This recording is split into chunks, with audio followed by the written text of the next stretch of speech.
औज़ुबिल्लाहिमिनश्शैतानिर्रजीम बिस्मिल्लाहिर्रहमानिर्रहीम। पनाह मांगता हूँ मैं अल्लाह की शैतान मरदूद से और शुरू अल्लाह का नाम लेकर जो बड़ा मेहरबान नहायत रहने वाला है। अस्सलाम वालेकुम मेरे पाकिस्तानी दोस्तों, साथियों, बुज़ुर्गों, बच्चों, बेटियों। मेरा नाम खालिद महमूद है। बाय प्रोफेशन मैं एक इंजीनियर हूँ। मैंने 94 में मीरपुर आज़ाद कश्मीर यूनिवर्सिटी से इंजीनियर की थी। फिर कुछ और से पाकिस्तान में जॉब की और 29 दिसंबर 98 से मैं यूएई में हूँ। काफ़ी सालों से मैं सोच रहा था, कुर्ता भी था कि अपनी पाकिस्तानी कौम को एक प्लेटफॉर्म पे इकट्ठा किया जाए, अपनी पाकिस्तानी कौम को मुत्तहिद किया जाए। और आज मैंने हिम्मत की, कोशिश की इस काम को शुरू करने की। जिस तरह के आप देख रहे हैं, इस चैनल का नाम Pakistan unity and solidarity foundation है और जिस तरह इसके लोगों से नज़र आ रहा है कि हम सब पाकिस्तानी, जिसमें सिंधी भी है, पंजाबी भी है, बलोच भी है, पख्तून भी है, महाजर भी है, कश्मीरी भी है,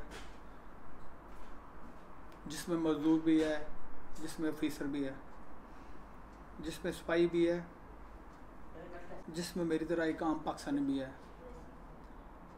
हाथों में हाथ बांधकर एक दायरे की शक्ल में खड़े हैं और उस दायरे में मेरे मुल्क पाकिस्तान का नक्शा है और उस दायरे में मेरे मुल्क पाकिस्तान का सबद हलाली परचम भी है। इसका सीधा और सादा सा मफ़हूम ये है, आपने अपने मुल्क पाकिस्तान की सरज़मीन का और हमने अपने पाकिस्तान के सबद हलाली परचम का दफा करना है और इसको दुश्मन के आगे सरनगू नहीं होने देना। हम सब ने वो पाकिस्तान बनाना है जिसमें कोई सिद्धी ना हो, जिसमें कोई पंजाबी ना हो, जिसमें कोई महाजर ना हो, जिसमें कोई पख्तून ना हो, जिसमें कोई कश्मीरी ना हो, जिसमें कोई जट ना हो, जिसमें कोई गुजर ना हो, जिसमें कोई राई ना हो, जिसमें कोई राजपूत ना हो, जिसमें कोई वडेरा ना हो, जिसमें कोई हाली ना हो। हमने वो पाकिस्तान बनाना है जिसमें मेरे बच्चों का मुस्तकबिल महफूज हो। वो पाकिस्तान बनाना है जिसमें नफ़रत ना हो। वो पाकिस्तान जिसमें कोई बच्चा भूखा ना सोए। वो पाकिस्तान जहाँ पर हमारे बुज़ुर्ग दवाइयों के बगैर अज़ियतनाक ज़िंदगी गुजारने पर मजबूर ना हो। वो पाकिस्तान बनाना है जहाँ पे हर एक को इंसाफ मिले। वो पाकिस्तान जहाँ पर नवाज शरीफ के लिए, जरदारी के लिए, इमरान खान के लिए, मौलाना फजल रहमान के लिए, चौधरी शुजात के लिए, किसी वडेरे के लिए या किसी जर्नैल के लिए इंसाफ के दरवाजे रात को न खोले जाएं, बल्कि जहां पर एक आम और गरीब और मजदूर पाकिस्तानी मेरी तरह आए, हम सब मिलकर वो पाकिस्तान बनाए जहां पे हमारे प्यारों को दूसरे मुल्कों में जाकर मजदूरी न करनी पड़े। वो पाकिस्तान बनाए जहाँ पे हमारे बच्चे दूसरे मुल्कों के जाने की ख्वाहिश में बॉर्डर क्रॉस करते हुए ना मारे जाएं और उनके वालिदैन, उनके बहन भाई अपने प्यारों की राह देखते हुए अल्लाह को प्यारे हो जाएं। आए वो पाकिस्तान बनाए जहाँ पे हलाल खाने वाले की और ईमानदार की इज़्ज़त हो।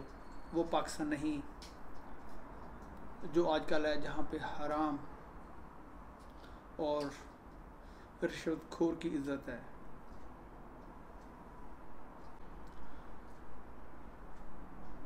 मैं आप लोगों से सवाल पूछता हूँ कि क्या लीडर कभी झूठ बोलते हैं? क्या लीडर कभी धोखा देते हैं? रिश्वत, करप्शन, नाजायज़ दौलत, ये तो बहुत बात की बात आती है, बहुत दूर की बात है।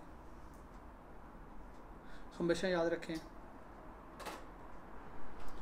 हर वो कौम दुनिया में इज़्ज़त से रहती है जिसके लीडर झूठ नहीं बोलते,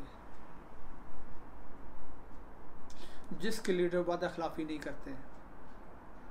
और जो झूठ बोलता हो, धोखा देता हो, वो कभी लीडर नहीं होता। क्या मेरी और आपकी किस्मत में या हमारे बच्चों की किस्मत यही लिखा हुआ है कि हम लोग नवाज शरीफ के लिए मार खाते रहें, या उसके बच्चों के लिए, भुट्टो फैमिली या उसके बच्चों के लिए, इमरान खान या उसकी फैमिली के लिए, मौलाना फजल रहमान या उसकी फैमिली के लिए, या जो भी वडेरे हैं उनकी फैमिली के लिए, उनके बच्चों के लिए मार खाते रहें, उनके लिए आपस में हम एक दूसरे का गिरेबान पकड़ते रहें, उनके लिए हम आपस में एक दूसरे को मारते रहें? नहीं मेरे दोस्तों, नहीं, ऐसा नहीं हो सकता। अगर आप लोग चाहते हैं आप लोगों को इज़्ज़त मिले, पाकिस्तान का नाम दुनिया में रोशन हो, हमारा एक मकाम हो, तो फिर आए अपने बच्चों के लिए, अपनी फैमिली के लिए, अपने घर वालों के लिए, अपने लिए लड़ें, अपने लिए आवाज़ उठाएं, अपने बच्चों के लिए आवाज़ उठाएं। आए हम अपने लीडर को क्वेश्चन करें, जिसको मैं फॉलो करता हूँ, जिसका मैं सपोर्टर हूँ, जिसको मैं वोट देता हूँ, उसका मुहासबा करूँ, उसके झूठ बोलने पे, उसके धोखा देने पे। आए हम अपने पाकिस्तानी कौम को इकट्ठा करें अपने हक के लिए। मैं आप सबको दावत देता हूँ, आप सब आगे आएँ और इसमें हम सब एक दूसरे का साथ दें, जिसमें गाली ना हो, जिसमें गुस्सा ना हो, जिसमें झूठ ना हो, जिसमें नफ़रत ना हो, जिसमें गिबत ना हो, जिसमें तहमत का शाबा तक ना हो, जिसमें प्यार हो, जिसमें एक दूसरे का एहसास हो, जिसमें एक दूसरे की इज़्ज़त और वक़ार का ख्याल हो। और इस सब से बढ़कर हमारी ये कोशिश और काविश अल्लाह ताला और हमारे प्यारे हबीब रसूलुल्लाह सल्लल्लाहु अलैहि वसल्लम की खुशनुदी के लिए हो। आएँ ये काविश करें, ये कोशिश करें अपनी कौम को मुत्तहिद करने की, ताकि हमारी ये कोशिश, हमारी ये काविश मरने के बाद हमारी बख्शिश और निजात का ज़रिया बने, ना कि हमारी पकड़ और कब्र के अज़ाब का ज़रिया बने। आखिर पे मैं ये कहना चाहूँगा, अल्लाह ताला ने पाकिस्तान को कुदरती वसाइल से माला माल किया हुआ है। बस हमें इन वसाइल को ईमानदारी और नेक नीति से बुरे कार लाना है। फिर देखें अल्लाह ताला की हम पे कितनी रहमत होती है। अगर हम ये काम कर देंगे तो यकीन कीजिए कल को ना कोई जर्नल पाकिस्तान पे कब्ज़ा करेगा, ना कोई जर्नल पाकिस्तान के इक़्तिदार पे काबू हो सकेगा।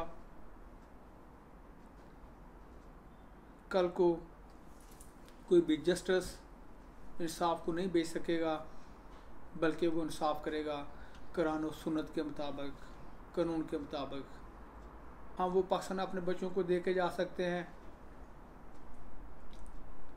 जहाँ पे किसी वडेरे की उसकी दौलत की वजह से इज़्ज़त नहीं होगी, या कोई आदमी अपने कानून को, पाकिस्तान के कानून को पैसों की वजह से नहीं खरीद सकेगा। बल्कि वहाँ पे एक आम और गरीब मज़दूर पाकिस्तानी के लिए वो इंसाफ होगा जो इन सब के लिए होगा। अल्लाह ताला